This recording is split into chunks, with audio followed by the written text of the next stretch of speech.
Hi, I am now delighted to introduce our Montgomery County Executive, Mark Elrich.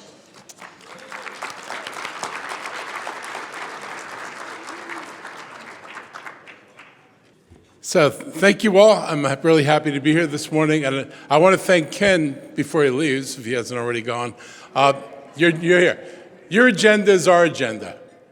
So we're comfortable working in the space that you've laid out, and we're happy to do this work. I want to start by saying, give my appreciation to our congressional delegation, which is able to do as much work as possible given the limitations that we see on Capitol Hill, but we have a good delegation that fights for Maryland and fights for Montgomery County. We have great new state leadership. Governor Moore, General Assembly delegation, our chairs, Senator Kramer, Delegate Palkovich-Carr, Comptroller Learman. It is amazing. And Aruna Miller, who's the Lieutenant Governor. We're in a place we were not in before. I can tell you the difference between working with this administration and the last administration.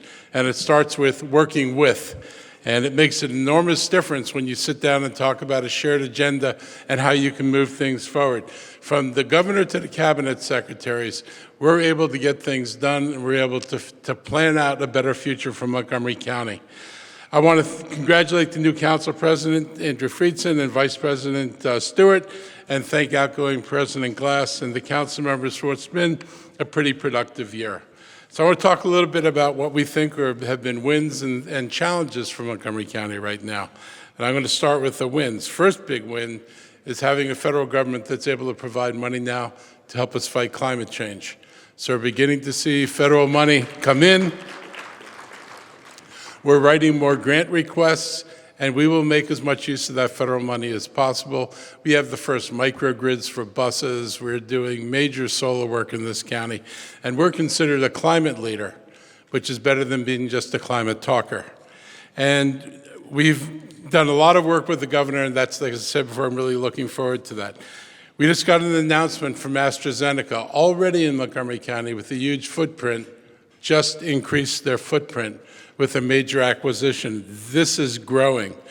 Not far from here, the progress for the Institute for Health Computing from the University of Maryland, bringing graduate level research for the first time to Montgomery County.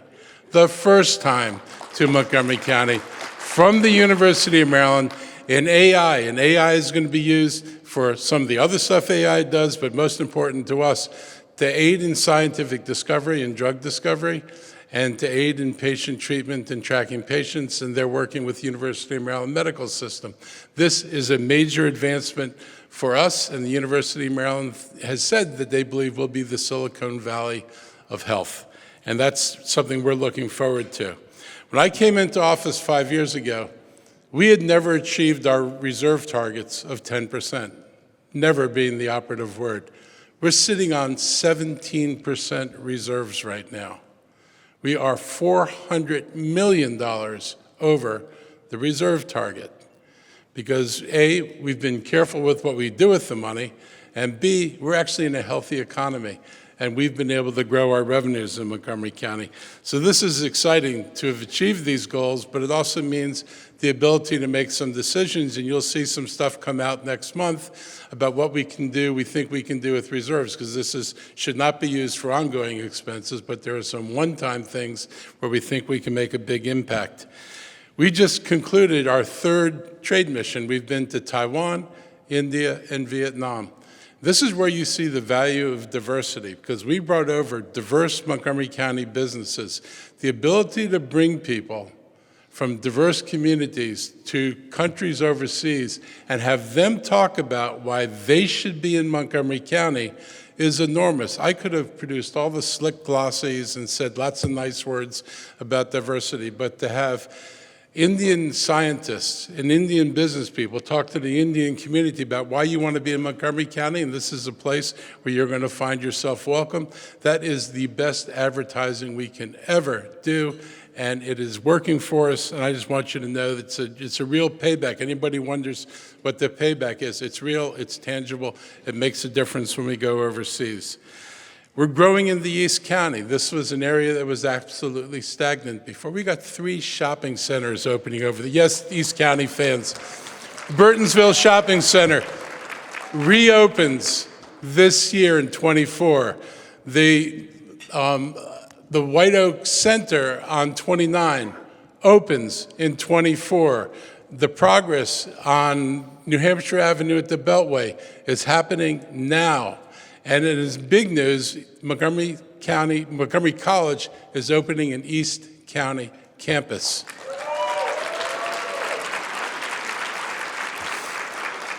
And later this morning, I'm heading to Silver Spring for an announcement with United Therapeutics, where we are swapping a very large garage for a new garage, and United Therapeutics is going to build a new scientific expansion on that site, and we're really looking forward to it. This is a big project. And with the help of the council, one of the first things we did is we changed WorkSource Montgomery, and I don't know if Anthony Featherstone's here, but Anthony Featherstone has been the kind of leader we needed, and it radically changed the way WorkSource Montgomery works. We are actually training people who need jobs. And to the point of wages, we understand, Montgomery County's got a high minimum wage. We're going to be at $17 this year. So we're beyond 15. 15 is so 2015. And I agree, the minimum wage has got to get to over 20. That has to. And it's got to get there sooner than later, because people cannot afford to live here. You can't talk about affordable housing and act like it's only a housing price problem. It's a wage problem.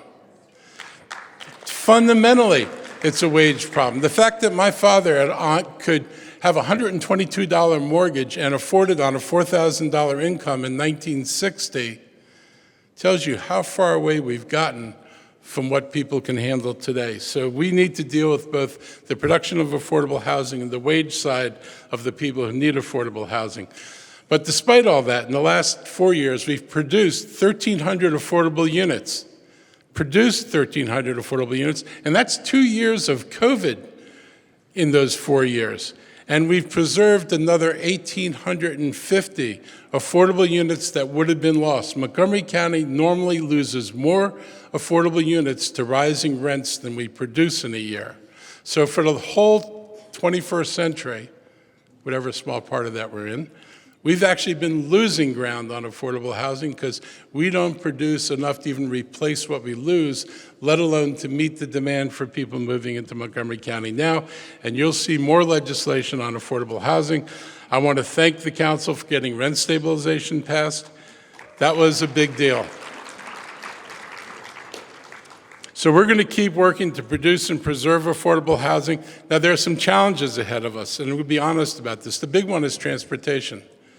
In the time, since 2008, Virginia made a major decision to give local jurisdictions the authority to raise money because they, like us, were totally dependent on the state for capital funding of transportation projects. And so if counties couldn't raise any money and the state couldn't raise enough money, nobody did anything. And so the local jurisdictions in Virginia got authority. Montgomery County never got that authority. And so when the governor announced zeroing out the capital budget for transportation, I'm down in Mako and talking to the other county executives. Everybody had this epiphany. It's like we're totally dependent on the state. We don't build what they don't fund. And if they don't fund it, we can't build it. It's not a lack of will. It's a lack of legal authority to raise the kind of revenues that they raise in Virginia. Virginia has a taxing system that is radically different than ours. But what it enables them to do is put in hundreds of millions of dollars a year into transportation. If they say they want to build the Silver Line, they build the Silver Line. We put the BRT network into our master plans probably 12 years ago. We haven't built a single inch of true BRT in Montgomery County, not because you didn't have executives who didn't want to do it. You had no capital capacity in these budgets to do it. We need to look at Virginia. For all of you who talk about Virginia and have Virginia envy, it's great to be envious. But what's really great is when you look at what they do and how they do it. So if somebody's eating your lunch, you need to understand how they got your lunch. And that's what we've not been willing to have that conversation. We like saying, look at them, we must be terrible, but we don't look at them and say, how do they do it? We just say, look at them. We've looked at how they do it, and I'm prepared to talk a lot about how they do things that we're not able to do, because we're either going to move forward and we're going to give ourselves the capacity to be economically competitive, or we're going to spend our life wishing we were economically competitive.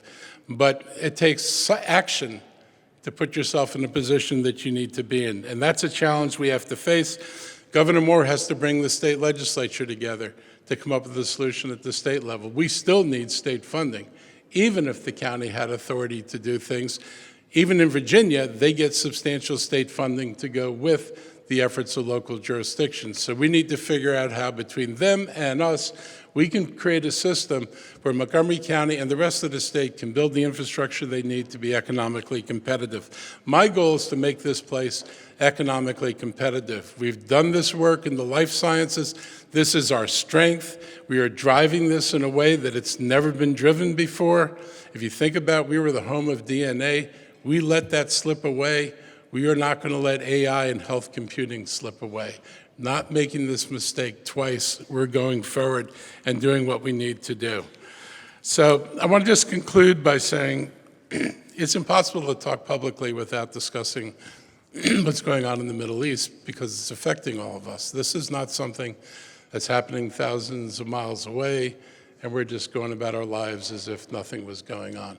It is having deep impacts on our community, and people are afraid. People are being attacked. There's rises in hate crimes. I was at a Sikh event the other night, and they were talking about Sikhs being attacked, not because they were Sikhs, because people thought they were Muslims. It's affecting people who aren't even intended to be affected. We're better than that. I have stood on stages in Montgomery County for 16, 17 years now, accompanied by leaders of every religious group in this county. We talk about working together. We talk about supporting each other. We talk about protecting each other from hate and violence, and we talk about building an inclusive community where we all work together. We have traditions of interfaith work in this county that are really strong, and they speak to our best angels. We need not to descend into the worst of us. It is tempting. Anger is a brutal tool, and it blinds people to where they need to be and what they need to do. We're going to continue to lead this county in a way that encourages people to work together, stand together, and build a stronger community together. If we can't do that, none of the rest of this is going to matter. It's going to impact our schools. It's going to impact our workplaces. It's going to impact basic decisions that people make, whether they even feel safe to go outside and walk around, whether you're wearing a yarmulke, a hijab, or a Sikh scarf. We can't go there. I'm not going to let us go there. I'm going to work with people to make sure we don't go there. I'm not going to stand by silently when these events happen. So I ask you, I implore you, speak out, be clear, and call on everybody to be the best human beings we can be, not the worst human beings we can be. We've seen that. Thank you all very much.